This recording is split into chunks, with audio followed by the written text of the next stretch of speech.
एक थी छोटी सनुवा, सिर्फ 3 साल की, तुरपुरवा गांव की सबसे चांचल बच्ची। गांव की गालियों में खेलते खेलते उसकी नज़र एक दिन एक बहुत बड़े बरगद के पेड़ पर गई। पेड़ के सबसे ऊपर वाली दल पर एक शंदरबाज ईगल बैठा था, पंख फैलाए, बिल्कुल राजा के तरह।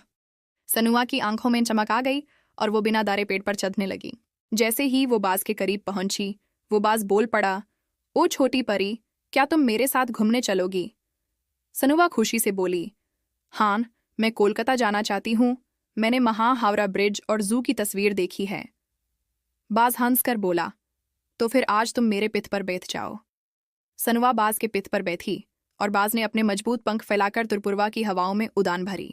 सनुआ के नरम हाथ बाज की गर्दान को थाम लेते हैं और ऊपर से नीचे देखती है। पहले तो पूरा तुरपुरवा गांव की चिट्ठी जैसे उसके नीचे बिखार गई।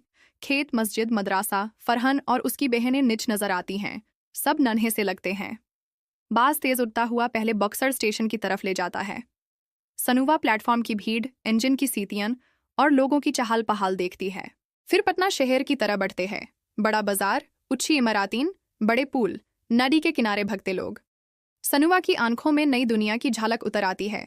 बाज फिर कोलकाता आता है।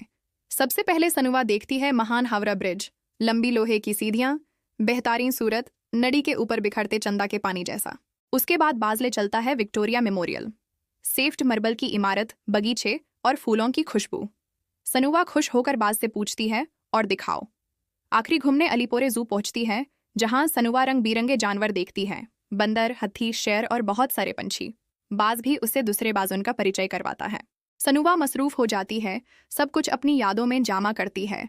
शाम होती है, बाज सनुवा को फिर से तुरपुरवा ले आता है।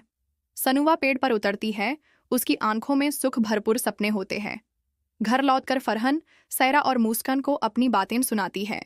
गांव की छोटी सनुवा अब सबकी हीरो बन जाती है, क्योंकि उसने बाज की पीठ पर बैठकर कोलकाता की सैर जो कर ली।